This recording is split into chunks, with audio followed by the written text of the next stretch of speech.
बाला गाह्रो हुन्छ होला हो छोडिदिनु अहिले चाहिँ हामी जलपेढुङ्गा जाँदैछौँ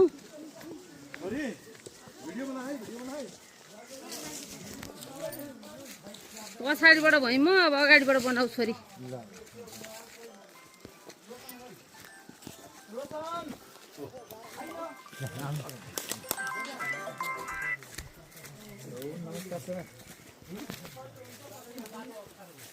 म अहिले चाहिँ यता यो च्याटीतिर आएको छु यता बनाउँदै यता म 1-2 घन्टा पछाडितिर आउँछु सर खोइ त छोरीलाई अगाडि पठाउने भने त पठाइएन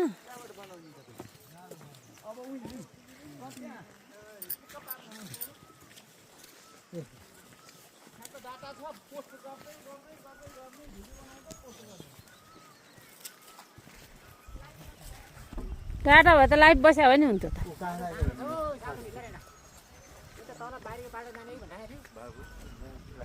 तलबाट भन्दा यहाँ ठिक हो नि बाटो